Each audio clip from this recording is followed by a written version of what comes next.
누가복음 우리 강해를 계속하고 있는데요. 오늘은 그 유명한 시므온에 관한 이야기예요. 시므온. 그래서 우리가 본문을 같이 한번 읽겠어요. 누가복음 2장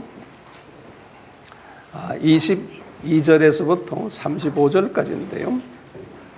이 말씀은 그냥 단순한 시므온의 이야기지만 이 속에 담겨진 그 신비로운 하나님의 마음이 있어요.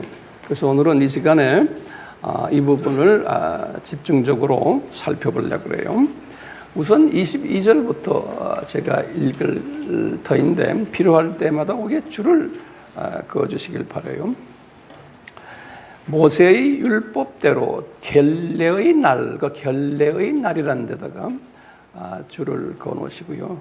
결례의 날이 참에 아기를 데리고 예루살렘에 올라가니 이는 주의 율법에 쓴 바 첫 해에 처음 난 남자마다 주의 거룩한 자라 하리라 한 대로 아기를 주께 드리고 또 주의 율법에 말씀하신 대로 비둘기 한 쌍이나 혹 어린 반구 둘로 제사하려 함이더라. 예루살렘에 시므온이라는, 여기다 줄을 그었죠. 시므온이라 하는 사람이 있으니 이 사람이 의롭고 경건하여, 거기다도 줄 그으세요. 이분의 그 영적 상태입니다. 의롭고 경건하여 이스라엘의 위로, 거기다도 줄을 크게 그어놓으세요. 이스라엘의 위로. 이 단어는 예수님을 지칭 해요. 이스라엘의 위로를 기다리는 사람, 성령이 그 위에 계시더라. 거기다 성령이 그 위에 계시다. 거기다 줄을 긋고요. 26절입니다. 저가 주의 그리스도를, 거기다가 주의 그리스도, 거기 이제 예수님을 지칭해요. 저가 주의 그리스도를, 그리스도란 말은 메시아라는, 유대 말로는 메시아, 여기 지금 헬라 말로는 그리스도, 같은 의미예요. 그리스도를 보기 전에 죽지 아니하리라 하는 성령의 지시를 받았더니, 여기 이제 26절이 상당히 중요해요. 이분은 죽기 전에 꼭 누구를 봐야 돼요? 이 그리스도를 봐야 되는 분이에요. 누가 그것을 지시했어요? 성령님의 지시가 있었다는 거예요, 이분에게. 그 다음에 27절에 성령의 감동으로, 그것도 줄을 그러다 보니까 다 줄 긋게 생겼네. 성령의 감동으로 성전에 들어가매 마침 부모가 율법의 전례대로 행하고자 하여 그 아기 예수를 데리고 오는지라 시므온이 아기를 안고 하나님을 찬송하여 가로되. 그러면서 이제 29절부터 32절이 시므온의 찬송 내용이에요. 요 찬송 내용을 여러분들 주보의 뒤편에 보시면은, 주보 뒤편에 제가 질문 거기에 보면은 세 번째, 거기 제가 뭐나 써놨죠? 시므온의 찬송, 그래 놓고는 눅크 디미티스, 이렇게 써놨죠? 요 눅크 디미티스란 이런 단어를 신학자들이 쓰고 있어요. 이 뜻은 뭔가 하면, 그 29절에 나오는 그 말이에요. 29절에 보면 주제요, 이제는 말씀하신 대로 종을 편안히 놓아 주시는도다. 그때 눅 디미티스란 뜻이 뭐냐면 종을 평안히 놓아 주시는도다, 그 뜻이. 이 표현은 우리 나중에 제가 설명을 하겠지만 그 제롬이란 사람 우리 다 배웠죠. 제롬이 그분이 만든 성경이 뭐죠? 불가타라는 성경 있죠? 그 성경을 번역을 하시면서 이 부분을 이렇게 제롬이 표현했어요. 그래서 제롬이 라틴어로 눅 디미티스 이런 단어를 제롬이 제일 먼저 썼어요. 그렇게 이제 알아두시길 바라고요. 굉장히 유명한 지금 성경 구절 중에 하나예요. 그러면 자, 이 눅 디미티스, 여기의 내용을 보면 30절에 내 눈이 주의 구원을 보았사오니, 주의 구원에다가도 줄을, 이건 누구의? 예수님의. 그러니까 예수님이 salvation 또는 savior, 예수님이 구원주라는 뜻이에요. 요 아기가 구원주구나, 내가 구원주를 지금 보고 있구나, 이렇게 아기를 안으면서 표현하시는 거예요.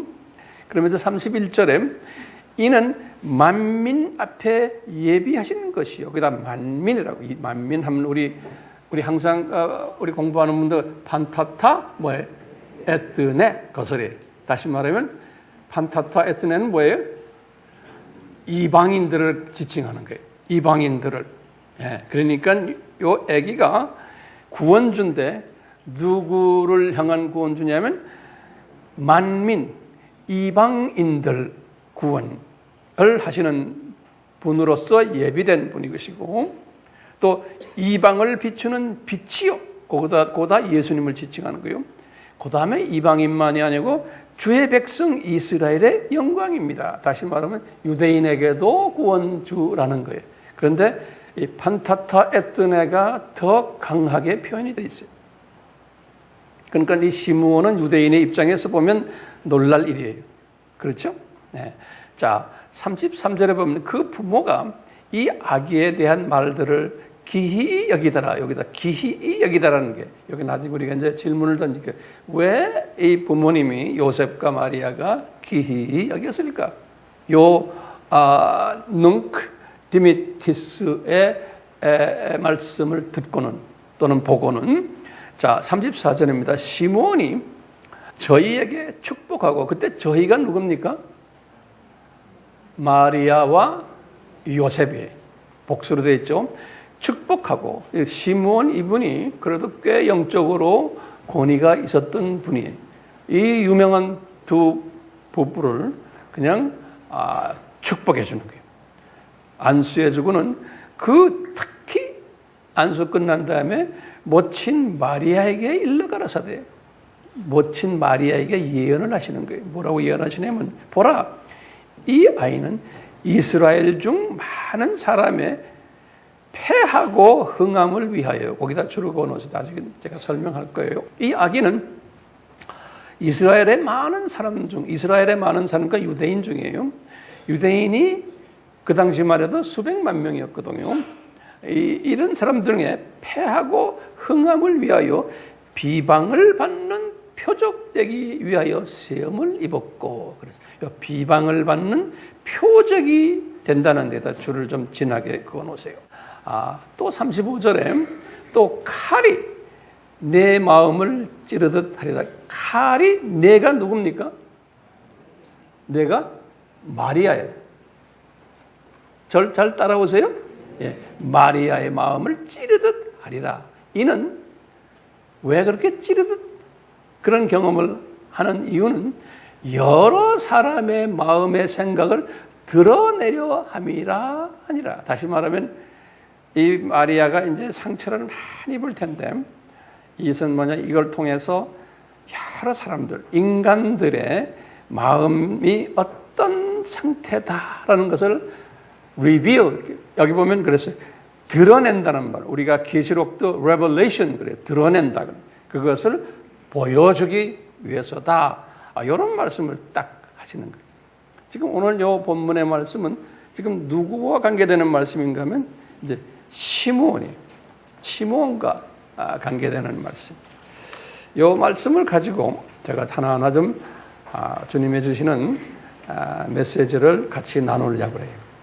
준비됐어요? 우리가 지난 시간 그 예수님의 탄생 소식을 받은 그룹들에 대해서 이야기를 서로 나눴는데, 첫 번째 그룹은 누구였던가요? 목동들이었죠. 그렇죠? 목동들. 그 다음에 두 번째 그룹은 누구였던가요? 동방 박사들. 기억나시죠? 그래서 지난 시간에 우리가 동방 박사를 서로 나눠봤어요. 근데 이 세 번째는 그룹이 아니고, 세 번째는 한 개인이에요. 이 개인이 누구냐면 지금 누구예요? 시므온이에요. 시므온. 네. 세 번째 분은 한 개인 시므온이에요. 그럼 이 시므온은 어디에 사셨나? 이렇게 물어보면요, 성서에 보면 예루살렘에서 거주하고 있었다. 이렇게 나와요. 이분은 예루살렘에 거주했던 분이에요. 그리고 오늘 본문에서 보면 이 사람은 어떤 사람인가? 누가가 이제 이것을 다 마태나 요한이나 마가는 이 부분에 대해서 전혀 기록이 없어요. 근데 지금 이 누가는 아주 예리하게 이 사람에 대해서 지금 분석을 해요. 성령님께서 누가에게 이 지혜를 주신 거예요. 그러면서 이 사람은 어떤 사람인가? 그러면서 이제 25절에 그랬어요. 이 사람은 의로운 사람이다. 그래서. 그러면은 우리가 한번 짚고 넘어가 의롭다는 게 뭐예요? 의로운 사람이라는 게 뭡니까? 하면요. 성서에서는 구약 전체를 봐도 창조 목적대로 사는 사람이 의로운 사람입니다. 그 의롭다는 말은 righteousness. 다시 말하면 하나님의 입장에서 보면은 죄가 없는 사람이란 거예요. 죄가 없는. 다시 말하면 의로운 사람이라는 것은 창조 목적대로 살 때 그런 거예요. 이 말은 우리가 다른 말로 표현하면 수직 계명에 우상 섬기지 않고 수직 계명에 순종하는 사람이. 그 사람이 하나님 입장에서 보면 의로운 사람이에요. 우리가 인간의 입장에서 보는 게 아니에요. 그러니까 시므온은 철저하게 하나님만 섬기고 우상 섬기지 않는 사람이고 사람 의지하지 않고 하나님만 의지하는 사람, 의로운 사람이에요. 그러면서 또 뭐라고 했냐면 경건한 사람이다라는 또 수식어를 집어넣었어요. 경건한 사람이다. 이 경건이라는 것은 홀리, 거룩하다는 그 홀리의 뜻은 뭔가 하면 구별되었다라는 의미죠. 구별되었다. 다시 말하면 이 사람은 이 세상과 구별된 사람이라는 거예요. 그러니까 가치관이 이 세상 사람과 다르고 세계관이 다르고 이 사람은 생각하는 게 다르다는 거예요. 이런 사람이 누구예요? 지금 시므온인 거예요. 그러면서 이 사람은 이스라엘의 위로를 기다렸던 사람이다. 그러면요, 이스라엘의 위로가 누구라고 그랬어요? 예수님이에요. 근데 그 당시에 유대인들은 이스라엘의 위로를 유대인들 전부가 다 우리 생각에는 한 300만 명 되는 유대인들이 다 이스라엘의 위로를 기다렸어요. 그런데요, 시므온이 기다렸던 이스라엘의 위로와 다른 유대인들이 기다렸던 이스라엘의 위로는 달라요. 유대인들이 기다렸던 이스라엘의 위로는 메시아인데요. 이스라엘의 위로가 유대인들은 로마 정권에서 해방시켜줄 메시아를 기다렸던 것이 그 사람들의 개념에서 볼 때의 메시아가 이스라엘의 위로예요. 정치적 메시아예요. 그런데 이 시므온은 영적 메시아를 기다렸던 분인 거예요. 그런 의미에서 이스라엘의 위로의 차이점이 있어요. 이뿐 아니라 이분 위에 성령님이 항상 임재하고 계셨어요. 26절에 보면. 그러니까 성령님으로 옷 입혀진 분이에요. 우리가 성령님은 신약 때만 성령님의 구약에서도 성령님이 임재하고 계셨어요. 창세부터 시작해서 창세 전에도 성령님이 계신 거나 마찬가지. 그리고 이분이 성령님의 옷을 입히기 때문에 항상 성령님의 그 가르치심과 지시하심에 민감했어요. 27절에 보면. 그러니까 특별히 하나님이 이렇게 뽑으신 분이에요. 이 시므온은. 그 당시에. 지금 이 순간은 예수님이 지금 탄생돼서 얼마 안 됐을 때의 순간이에요. 그러니까 예수님의 제자들은 이 당시에는 여기에 해당이 안 되는 분들. 그러니까 예수님의 제자들보다도 훨씬 전에 적어도 한 30년 전에 예수님께 붙잡힌 사람이요 시므온이에요. 이 사람에게요, 예수님의 탄생 소식을 전하게 됐는데, 이 사람은 개인적으로 유일하게 제일 먼저 예수님의 탄생 소식을 받았던 사람이에요. 다시 말하면요, 예수님의 탄생 소식을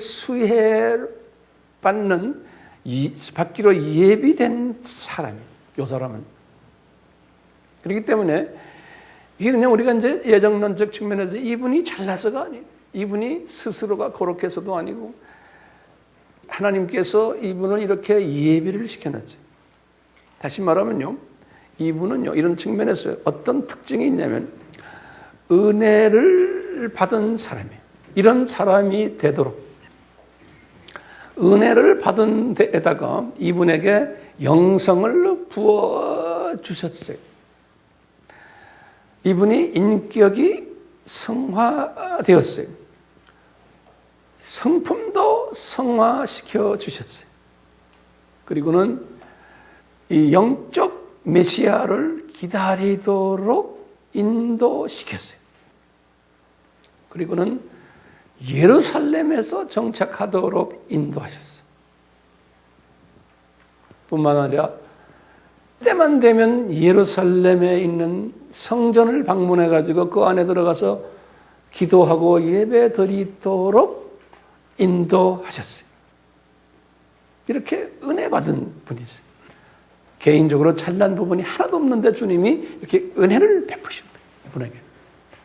그래서 이제 있다가 하나님의 때가 된 거예요. 하나님의 때가 되었을 때, 이게 어떤 때인가? 시므온이 이제 아기 예수를 만나는 때. 이 때가 언제냐? 오늘 누가가 말하기를 결례의 날이었다. 결례의 날에 지금 이 시므온이, 준비된 시므온이 아기 예수를 만나게끔 하나님이 이렇게 준비해 놓으신 거예요. 자, 그러면 우리가 결례의 날이란 도대체 뭔가?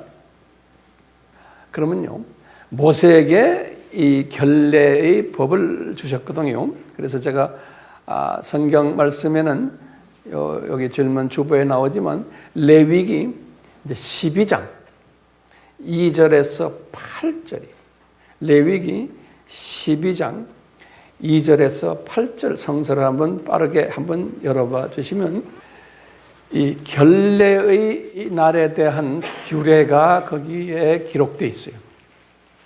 주전 1500년이 기록되어 있는데 거기 2절부터 보면 그래요.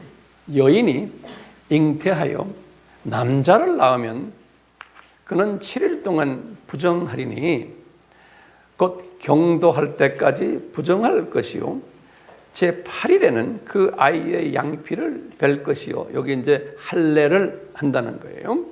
그 다음에 이제 4절에 보시면 그 여인은 오히려 33일을 지나야, 거기다 줄을 거는 33일을 더 지나니까 며칠까지예요? 40일. 아기가 태어나서 40일. 33일이 지나야 산혈이 깨끗하리니 정결케 되는 기한이 차기 전에는 성물을 만지지도 말며 성소에 들어가지도 말 것이며. 그런데 5절에 만약에 여자를 낳을 경우에는 이제 7일 동안 부정하고 산혈이 깨끗하게 되면 66일이 지나야 된다. 다시 말하면 70일 돼야지만 이제 산혈이 끝난다는 거예요. 그러니까 지금 예수님은 아들이니까 어떻게 돼요? 며칠이? 40일. 네. 자, 그렇기 때문에 이제 결례의 날에 해야 될 사항들이 이제 6절, 7절, 8절 보면 나와요. 제가 이제 거기에 대해서는 시간이 없어서 제가 읽지 않겠어요. 여러분들 보세요. 지금 요 결례의 날. 자, 그러면요, 요걸 이제 기억해 두시고, 예수님이 탄생하신 후 40일간의 여정을 한번 잠깐 들여다봐요. 예수님이 탄생하신 후. 지금 왜냐하면 지금 요 시므온을 만나러 예수님이 아기가 지금 부모님을 따라서 오신 날이 어느 날이겠어요? 탄생 후 며칠이에요? 40일, 탄생 후 40일 될 때의 결례의 규례에 맞춰서 지금 예루살렘에 아기를 데리고 오신 거예요. 자, 그러면 그 40일 동안 한번 여정을 우리가 한번 볼 필요가 있어요. 첫째, 예수님이 베들레헴에서 탄생하셨어요. 그렇죠? 탄생하셔서 우리가 이제 공부 다 한 거예요. 구유에 누이셨어요. 그러니까 지금 베들레헴에 예수님이 계신 거예요. 그러다가 이제 우리가 동방박사 이야기를 보면은 마태복음 2장 11절에 어떤 개인 집으로 동방박사들이 방문한 것이 나와요. 그러니까 우리가 이제 구유에서 어떤 개인 집으로 아기 예수님이 옮겨졌을 것을 우리가 이제 상상하는 거예요. 그러다가 이제 우리 지난 시간에도 그랬어요. 생후 8일 될 때 아기가요, 이름을 예수라 이제 부모님들이 짓고 또 할례를 받았다라는 말씀이 누가복음 2장 21절에 오늘 본문의 바로 전절 1절, 우리 그거 하나 가지고 2시간을 제가 설명했어요. 그 후에 이제 할례를 받은 후에 동방박사들이 방문한 거예요. 그거는 마태복음 2장 1절에서도 12절 이야기예요. 이때까지가 지금 아기 예수님이 어디에 계셨어요? 베들레헴에 계셨을 때, 이때까지. 그러다가 동방박사가 방문한 후에 무슨 사건이 일어났어요? 아기를 어디로 피신시켰어요? 애굽으로 피신시켰어요. 그래서 이제 아기가 애굽으로 피신됐어요. 마태복음 2장 13절. 언제까지 애굽에 계셨느냐? 헤롯이 죽기까지. 마태복음 2장 15절에. 그래서 헤롯이 죽었다 그랬어요. 마태복음 2장 19절에. 그때까지 애굽에 계셨던 거예요. 아기가요. 그리고는 헤롯이 죽은 후에 그 부모님의 아기를 데리고 어디로 갔어요? 나사렛으로 올라갔죠. 그렇죠? 예. 나사렛으로 이주했어요. 마태복음 2장 23절. 그래서 이제 예수님이 그때부터 나사렛 사람이 되었다 그랬어요. 그래서 이제 나사렛에 지금 아기가 지금 있는 데에 이제 결례의 날이 된 거예요. 그러니까 이제 이분들이 어디를 가야 돼요? 성전 따라서 제사장한테 가야 되기 때문에요. 예루살렘 방문하신 거예요. 그래서 이제 성서에서는 항상 지리적으로는 남쪽이지만 예루살렘으로 올라가신다 이래요. 누가복음 2장 22절에. 이렇게 해서 지금 아기가 40일이 됐기 때문에 누구 때문에 거길 가는 거예요? 마리아가 뭘 받아야 돼요? 결례를 받아야 되기 때문에. 그러니까 우리가 그날이 탄생해서 며칠이라고 우리가 볼 수 있어요? 40일인 거예요. 꼭 결례 예식 때문에 이제 부모님이 아기를 데리고 성전 안으로 좀 들어가시는데 갑자기 시므온도 성령님의 감동을 받아서 성전 안으로 들어가라 그러는 거예요. 그러니까 시므온이 영적으로 감수성이 있었던 분이니까 그 지시에 따라서 성전으로 쫙 들어가서 딱 보는데 성령님이 말씀하시는 거예요. 저 아기가 내가 기다리던 이스라엘의 위로다. 저 아기가 그리스도다. 저 아기가 판타타 에스네, 이방을 비추는 빛이다. 그리고는 유대인들에게도 이스라엘의 영광이 되시는 분이다. 그러는 거예요. 딱 이 말씀을 시몬이 딱 받고는 그냥 가서 아기를 딱 안는 거예요. 아기를 딱 안고는 삼위 하나님께 찬양을 드리는 거예요. 그럴 때 분명 요셉과 마리아가 그 찬양하는 모습을 보고 들었어요. 그뿐입니까? 예루살렘 성전 안에 항상 기도하면서 계셨던 소위 유대교 지도자들이 바리새인들, 사두개인들, 서기관들, 열성당원들, 제사장들 또는 공회원들 그 안에 계셨던 이분들이 이 시므온의 찬양 소리를 보고 듣지 않았겠어요? 그러면서 그 유명한 시므온이 능크 디미티스를 말씀하시는 거예요. 이 능크 디미티스 그 한 절 보면요, 이분이 어떤 사람인 걸 알 수가 있어요. 이분이 주제여라는, 주제란 말은 the Lord란, Lord가 뭡니까? 여호와요, 또 예수님이시에요. 한국말로는 주제여 그랬어요. 주제여, 이제는 말씀하신 대로 종을 편안히 놓아주시는도다 그러는 거예요. 그러니까 이 말씀 하나 딱 보면요, 이 시므온의 그 마음가짐을 알 수가 있어요. 이 시므온이 이 영적 메시아를 엄청 기다렸던 사람이에요. 그러니까요, 그냥 뭐 밤잠을 안 자고 기다렸던 그 모습. 눈만 뜨면 그분을 기다리고 성전 들어가나 잠자나. 그러니까요, 이 항상 마음이 거기에 가 있었던 사람. 그러니까 쉴 날이 없는 거예요. 오실 예수님만 기다렸던 사람. 그러다가 아기를 탁 보니까 아하, 저에게 이제서야 평안을 주시는구나. 그래서 눅 디메티스 이렇게 말씀하신 거예요. 근데 눅 디메티스 그 전체 이분의 찬양을 딱 보면요, 거기에 보면 두 가지의 큰 테마가 나와요. 성령님께서 이분에게 입을 열어가지고 이 두 가지 테마가 나. 첫째 테마가 뭐냐면요, 아기, 자기가 안고 있는 아기의 정체성을 거기서 고백해요. 요 아기가 누구다? 두 번째는요, 요 아기가 앞으로 무슨 일을 할 것을 또 고백해요. 이 아기의 사역성이, 사역 내용을 고백해야 하는 거예요. 자, 이렇게 정체성과 사역 내용을 고백을 딱 한 후에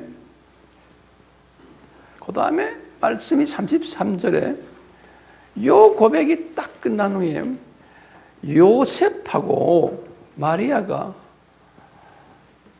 이 고백을 들으면서 할렐루야 찬양하고 이렇게 하지 않고 저들이 그 부모가 아기에 대한 말을 듣고는 기히 여기더라 이런 말을 썼어요. 요 기히 여기더라 요 말은 제가 원어를 읽어보니까요, 원어에는 뭐라 썼냐면 두와 마조란 말인데요, 요 말은 뭐냐면 놀래더라 또는 이상하게 여기더라, 기이 여기더라 이런 단어들이 숨겨져 있어요. 그러면 이제 우리 질문이 있어요. 어떻게 이 부모님이 아기에 대해서 이렇게 아기의 정체성을 예언을 할 때 그것은 이미 이 부모님들이 다 그 정체성에 대해서는 이미 가브리엘 천사에게서 다 받은 말씀들이에요. 근데 왜 기이 여겨요? 예를 들면 가브리엘이 요셉과 마리아에게 아들을 낳을 것인데 그 아들 이름을 예수라 하라 이렇게 말했어요. 그러면서 이 예수란 뜻은 뭐예요? 구원자다. 자기 백성을 저들의 죄에서 구원할 자. 그러면서 이 아기는 마리아에게도 그랬어요. 지극히 높으신 이의 아들이고 또는 요셉에게도 임마누엘이고 또 목자들에게도 말하기를 그리스도고 메시아다라고 다 말해준 거예요. 그러니까 요셉과 마리아는 이미 자기가 지금 안고 있는 이 아기, 40일 된 이 아기가 어떤 분이라는 것을 이분들은 다 알고 있었어요. 이 아기 낳기 전부터 다 말해준 거예요. 어떤 의미에서 이분은 하나님의 아들이고 그리스도고 메시아고, 그렇죠? 다 알고 있었어요. 그 알고 있는 것을 누굽니까? 지금 시므온이 다시 말씀해 주는 거나 마찬가지. 그렇죠? 알고 있는데 왜 이분들이 이것을 듣고는 놀랄까요? 왜요? 놀라는 이유는요, 이제요, 그 다음 아기가 앞으로 어떤 삶을 살 것을 예언해 준 그것 때문에 놀라는 거예요.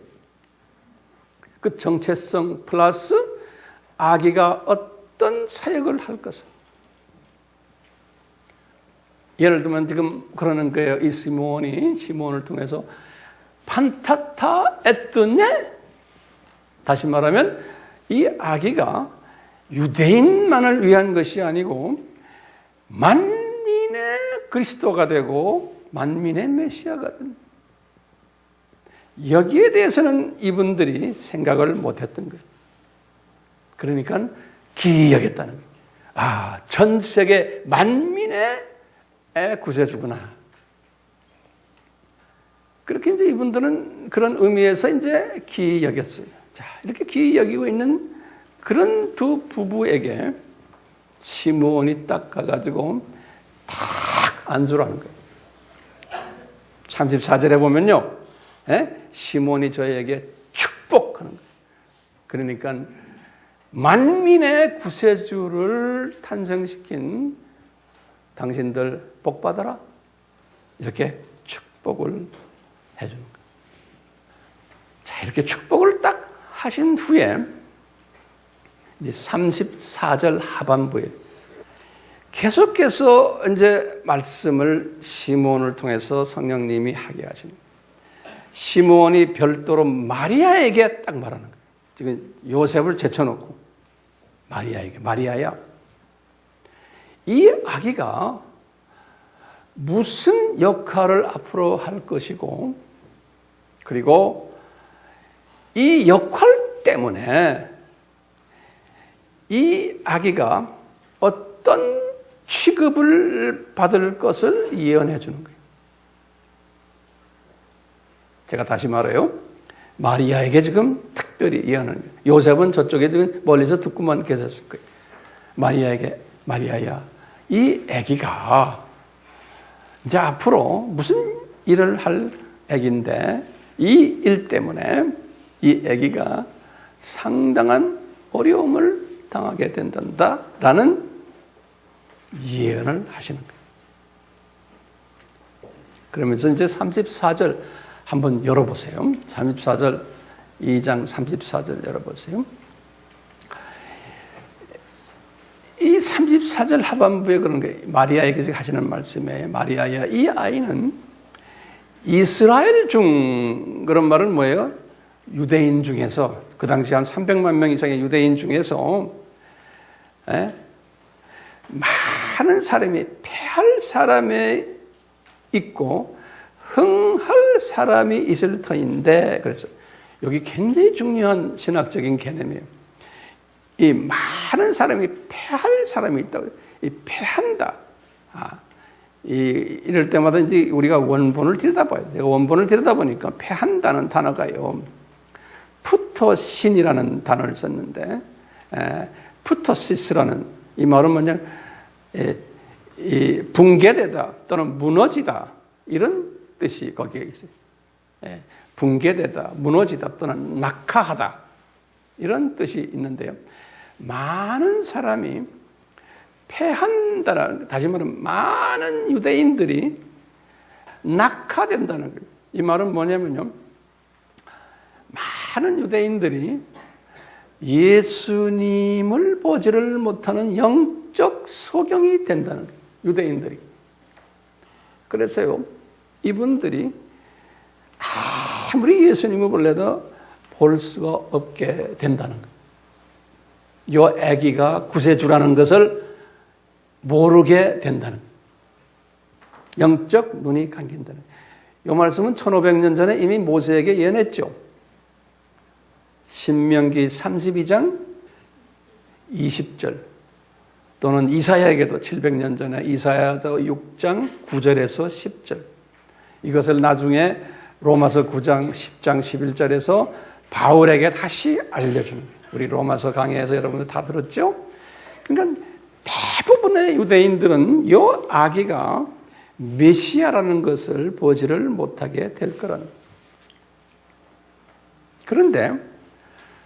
그런데 유대인 중에서 흥할 사람이 있다는 거예요. 이 흥할 사람도 제가요 원어를 딱 들여다보니까요 아나스타시스라는 단어를 썼어요. 그건 뭐냐면 일어선다라는 뜻이에요. 일어선다 또는 우리 부활 있죠. 부활도 다 이 단어를 써요. 그러니까 부활 죽었다가 살아난다 이런 뜻이에요.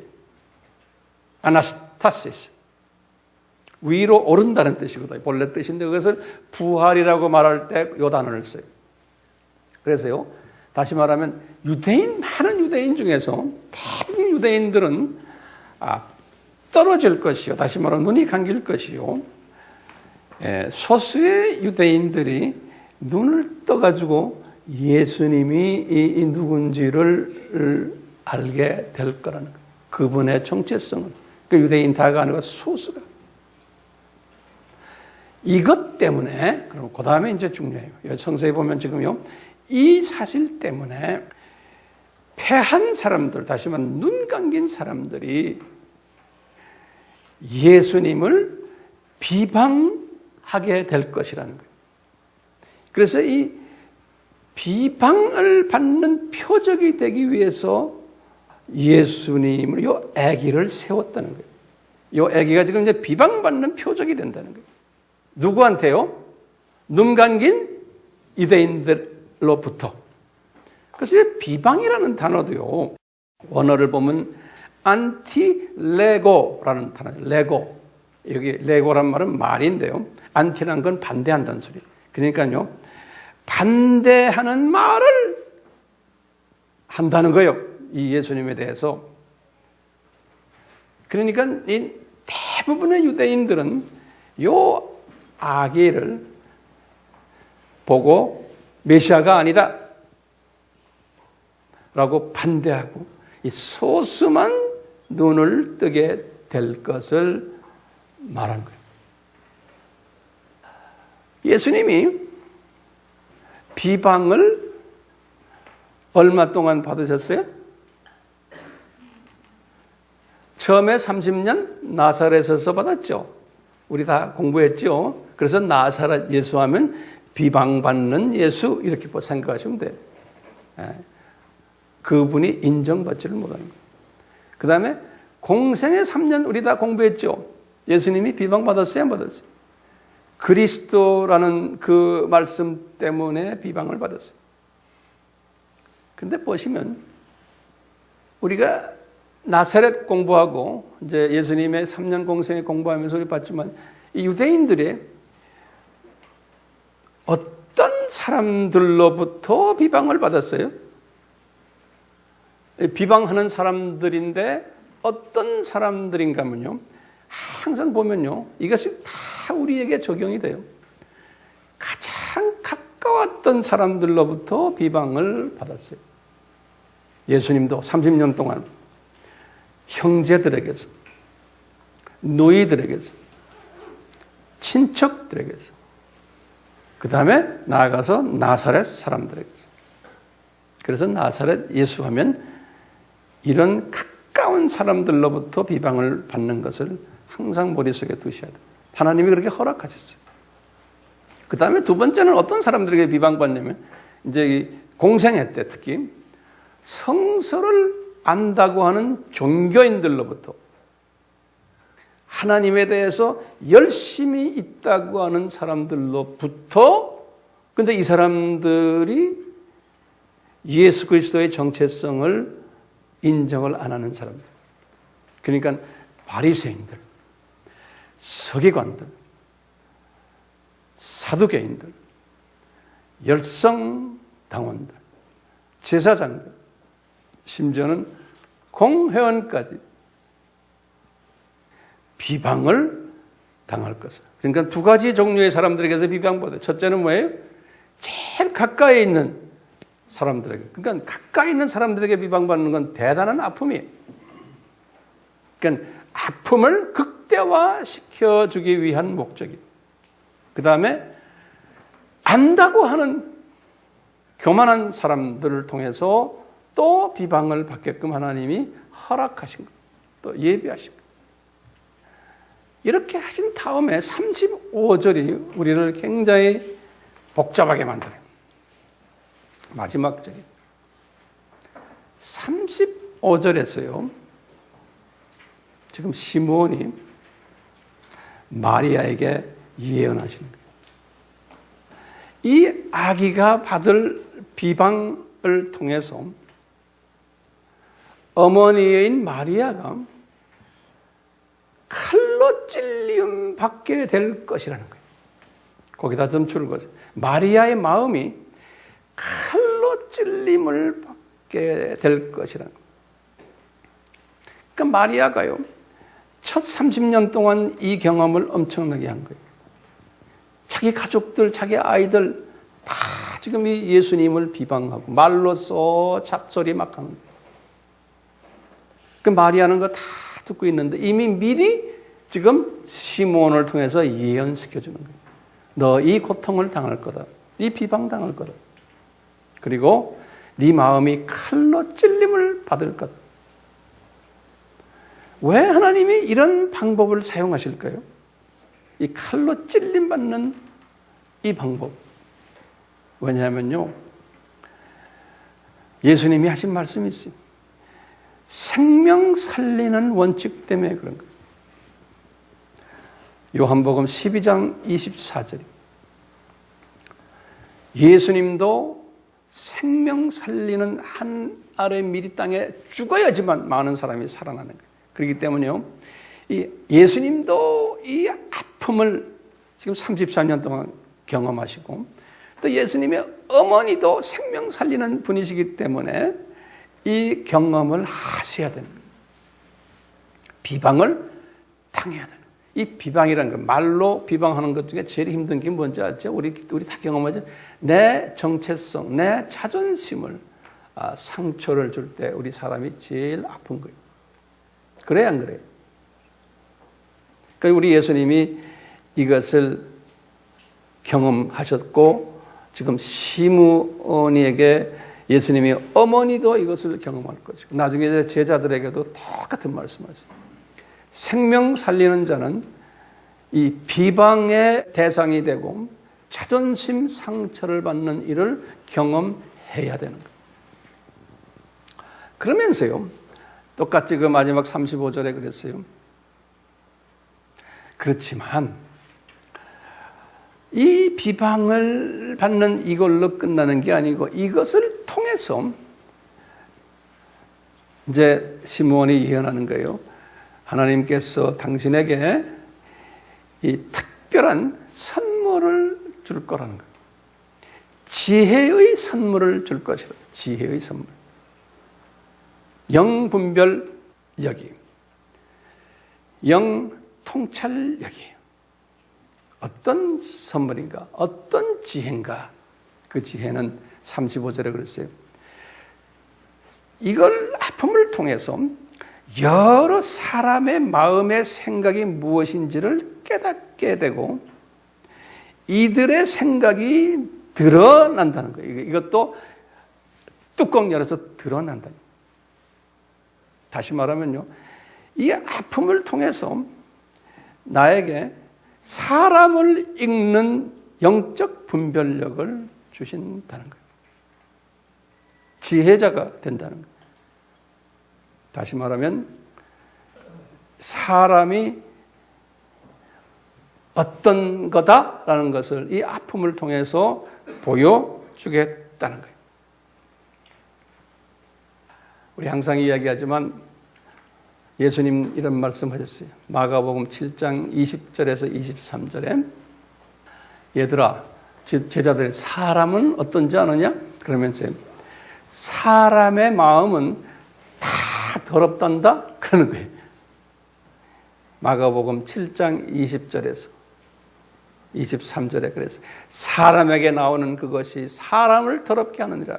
속에서 곧 사람의 마음에서 나오는 것은 악한 생각들이 회방하고 속이고 이렇게하고 저렇게하고 이 모든 악한 것이 다 사람 속에서 나와서 주변 사람을 더럽게 한다는 거예요.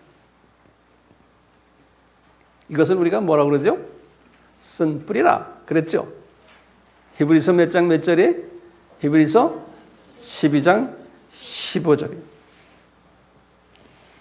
그러니까 이제 마리아가 이 고통을 통해서 지금 이 사람이 누구라는 걸, 그러니까 예수님도 지금 제자들에게 너희들도 고통을 당해봐야 하지만 사람이 누구라는 것을 알 수 있다. 그 속에 뭐가 깔려 있는지. 이 쓴뿌리가요 있으면은 우리 히브리서 12장 15절에 그래서 이 사람의 쓴뿌리, 다시 말하면 더러운 것들이 마음속에 있으면요 뭐라고 그랬냐면 하나님의 은총을 받지를 못한다는 거예요. 히브리서 12장 15절에 그랬어요. 그리고요 굉장히 중요한 개념이에요. 이 성품이 쓴뿌리가 있는 사람은 하나님의, 이게 크리스천들 가지고 이야기하는 거죠, 지금요. 크리스천 중에서도, 하나님의 자녀 중에서도 이 쓴뿌리가 있으면 하나님의 은총을 받지를 못하고, 두 번째는 뭐냐? 그것 때문에 자기가 괴로워한다는 거예요. 15절에 보면요. 그리고는 자기만이 아니고 주변의 많은 사람을 더럽게 옷을 입힌다. 그러니까 나의 그 쓴뿌리 때문에 나만이 아니고 주변 사람들을 더럽게 만든다는 거예요. 이런 사람은 하나님의 은혜 안에 있지 않는다는 거예요. 자, 그러니까 마리아도 쓴뿌리 다 있어요. 뭐 유명한 성서에 나온 사람은 다 쓴뿌리가 있어요. 우리도 마찬가지. 그런데 이 쓴뿌리가 있는 사람은 주님께서요 이런 고통을 통해서 이 쓴뿌리를 없애주면서 이 성화시켜주는 거예요. 성화. 이런 사람은 하나님의 은혜 안에 있는 사람. 그러니까 이런 의미에서 이 쓴뿌리를 제거시켜주기 위해서, 성화시켜주기 위해서 마리아에게도 이 비방을 받도록 하시고 마리아의 그 하트가 칼에 잘리는 것 같은 아픔을 경험케 하신 거예요. 왜냐? 이 생명 살리는 사역자는 이 아픔을 경험해야만 돼요. 이런 사람이 복 있는 사람이에요. 예수님이 마태복음 5장 10절에서 12절에 팔복을 말씀하실 때 8번째 그 말씀 나는 항상 묵상하거든요. 이 쓴뿌리를 제거시켜주기 위해서 하나님이 핍박을 허락하시는데 더 성화시켜주기 위해서 있는 말 없는 말로 너를 공격하고 모함을 하고 이럴 때 기뻐하고 즐거워하라. 하늘의 상이 큼이라. 이 말씀 기억나시죠? 이것을 경험케, 그게 복 있는 사람이라는 거예요. 그러니까 복 있는 사람은, 하나님이 쓰시려고 하는 복 있는 사람은 항상 이런 갈등 속에서 살게 돼 있는 거예요. 특히 하나님의 이 생명 살리는 일을 하게끔 예정된 사람은 이 갈등을 경험해야 되는 거예요. 마리아도 지금 이 갈등을 경험해야 되는 거예요. 우리 질문이 하나 있어요. 주님께서 왜 시므온이라는 사람을 이렇게 예정하시고 이런 멋있는 사역을 하도록 하셨나? 이게 질문이에요. 이 사람이 운이 좋아서요? 내 보기에는 아닌 거예요. 이 사람이 똑똑해서요? 아니에요. 이 사람이 성서에서 보면 율법학자요? 아니에요. 가문이 좋아서요? 아니에요. 제사장 출신도 아니에요. 공회원 출신도 아니에요. 지도자급도 아니에요. 제가 볼 때는 이분은 평신도 같아요. 시므온이. 평신도. 근데 어떻게 이 평신도, 정말 아무것도 나타낼 거 없는 이 평신도를 아기 예수님을 만나는, 아주 개인적으로 만나는 첫 번째 사람으로 복을 주셨을까? 그리고 이렇게 보면은, 이분은 뭐 받은 사람이다? 은총 받은 사람이다 라고 밖에 해답이 안 돼요. 하나님 앞에 은혜 받은, 은총이라는 in favor, 호의를 받은 사람이에요. 일방적으로. 그걸 우리가 어떻게 하느냐? 이 호의를 받은 사람은요, 이 하나님께 호의를 받은 사람은, 여러분들도 그렇고 저도 그렇고 다 이 은총을 받아야 되거든요. 예?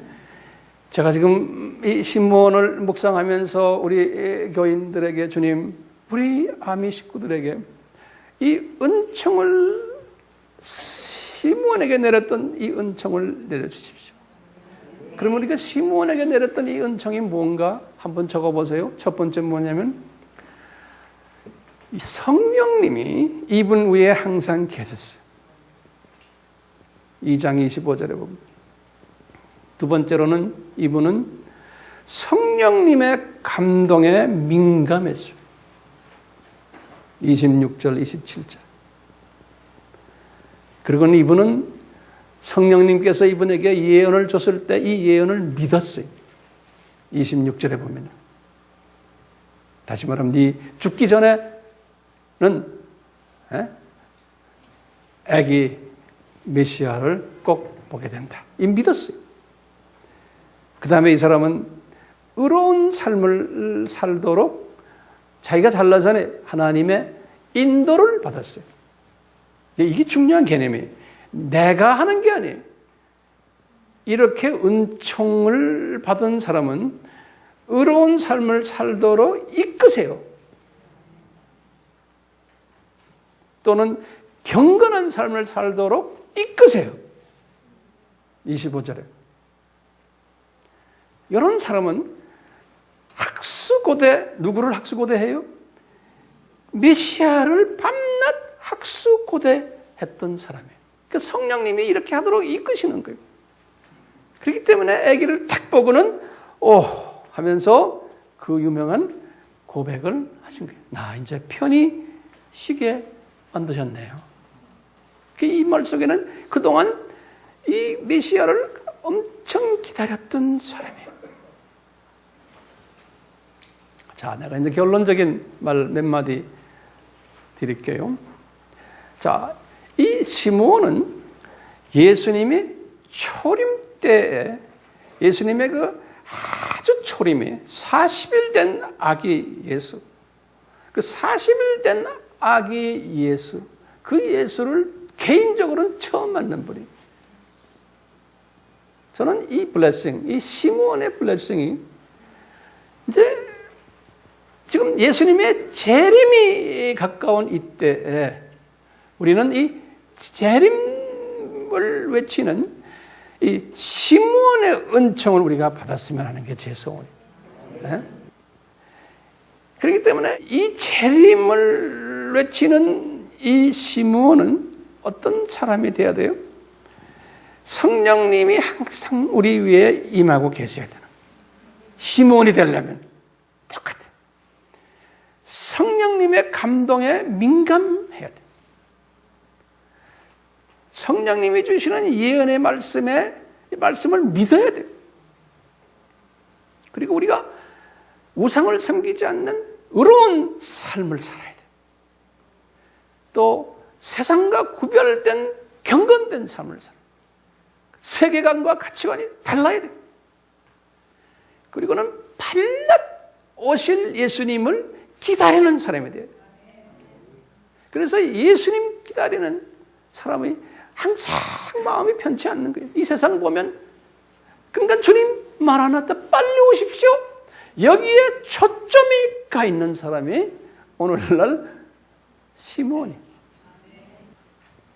이 시므온 그룹들이 모여 있으면 잡다한 일에 관심이 없어요. 그리고 예수님의 오신 것만 생각하고 거기에 초점을 맞추는. 이 시므온은 예수님의 초림을 직접 만났던 특권을 가졌던 사람이고 행복했던 사람이에요. 똑같이 우리도 이제 예수님을 기다렸던 우리가 눈 뜨고 있을 때 예수님이 오신다면 정말 그 예수님을 얼마나 기쁘게 맞이할까요? 이분도 아시잖아요. 너 정말 나를 기다렸지? 제가 며칠 전에 미국인 그 크리스찬 신문을 제가 이렇게 봤는데 거기에 빌리 그레함이 지금 몇 살이냐면 98세인가 뭐 그렇게 된 것 같아요. 이분이. 근데 이제 힘이 없어서 이제 휠체어에 앉아 계신데 죽지를 않는데 이분이. 그래서 이제 빌리 그레함의 아들 프랭클린 그레함이라고 열심히 지금 사역을 하고 있고요. 그 지금 따님이 럿즈라고요. 그 따님이 상당히 영성이 깊어요. 이 따님이 글을 하나 쓴 걸 제가 읽어봤어요. 이 따님이 뭐냐면 우리 아버지를 안 데려가시는 걸 보니까 예수님이 곧 오실 것 같아 그러는 거예요. 왜냐 이게 시므온 같이 예수님을 보기 전에는 빌리 그레함이 안 죽을 것 같다는 거예요. 그 따님이 그렇게 글을 썼어요. 근데 이 빌리 그레함이 뭐 내일 모레 뭐 하는 사람은 아니고 거동이 조금 힘든 모양이에요. 이와 같이 우리가 이렇게 볼 때 예수님의 재림이 가까이 와 있는 것만은 사실이죠. 이번에 이제 트럼프라는 저 양반이 대통령이 되면은 세상은 지금 급변하게 돼 있어요. 어제도 KBS의 무슨 프로그램에 제가 보니까 잠깐요 유럽이 극우로 가고 있다는 거예요. 다시 말해 트럼프 스타일로 유럽이 지금 가고 있다는 거예요. 그런 거 아시죠? 네? 똑같이 미국도 지금 극우로 지금 가고 있어요. 이 극우로 간다는 것은 상당히 위험해요. 세계가 전장날 가능성이 상당히 많아졌어요. 자, 이제 우리가 이런 때에 살고 있기 때문에 주님께서는 계속해서 우리를 마리아로 만들려면 마리아가 33년만이 아니죠. 칼로 찔림받은 게 예수님 올라가시고 마리아가 그 후에 이제 언제 돌아가신지 모르지만 주후 90몇 년에 돌아가셨다. 어떤 사람은 100년 넘어서 돌아가셨다. 이런 말씀 하시면 그 장수를 하시면서 이분이 엄청난 이 칼로 찔리는 일들을 당했겠죠. 그 마리아를 통해서요. 똑같이 예수님의 12 제자들 또 바울과 모든 사람들 이런 경험을 하면서요. 주님을 섬기다가 주님한테 갔거든요. 그러니까 우리도 직접 간접으로 이런 마음의 칼로 찔림을 계속 경험해야 돼요? 안 해야 돼요? 해야 돼요. 문제는 뭐냐? 칼로 찔리는 자가 되면 안 되는 거예요. 찔림을 당하는 사람이 되기를 주님의 이름으로 축원합니다. 그럴 때마다 주님께서는 꼭 새로운 것을 가르쳐 주세요. 마리아에게 분명히 말했어요. 너에게 내가 영적 통찰력을 주겠다. 사람이 누구라는 것을 보여주겠다는 거예요. 사람의 마음속에는 쓴뿌리가 가득 차 있는 걸 네가 보게 된다. 왜 저러는지 저 사람들이. 그러면서 영적 눈이 감기게 되는 사람들은 그 속에 보면은 쓴뿌리가 많다는 거예요. 그러니까 가끔 가다가 숨겨놨다가 한번 쓴뿌리가 나오면은 그냥 독을 뱉어낸다는 거예요. 그런 사람 되지 않기를 주님 앞에 우리 다시 한번 간구합시다. 네? 그 대신 우리는 뭘 받아야 돼요? 은총을 받아야 돼요. 그런데 이 은총 받는 사람은 꼭 이 과정을 필요로 해요. 그러니까 이 과정을 겪더라도 주님께서 약속의 말씀이 뒤에 따라오는 거예요. 영적 블레싱이 거기에 따라오는 거예요. 그럴 때마다 또 우리를 통해서 많은 사람들이 살아나는 일들이 이런 사람들을 통해서 일어나는 거예요. 생명 주시는 원칙. 이런 사람들은 어떤 사람이 은총 받아야 돼. 은총 받은 사람들인데 이제는 칼로 마음을 찌르는 경험을 하게 하시면서 그런 과정 속에서 또 새롭게 주님께서 만들어주시는 그 역사하심. 이것이 오늘 시므온의 고백 속에서, 이분의 삶 속에서 우리가 깨달을 수가 있어요. 시므온은 성서에서 지금 누가만 오늘 본문의 말씀을 따가고 그 뒤에는 시므온의 얘기가 성서에 없어요. 그러니까 이분은 이 메시지를 우리에게 가르쳐 주기 위해서 주님이 특별히 불러서 사용하셨던 분으로 저는 보고 있어요. 아멘. 예, 우리 같이 기도합시다.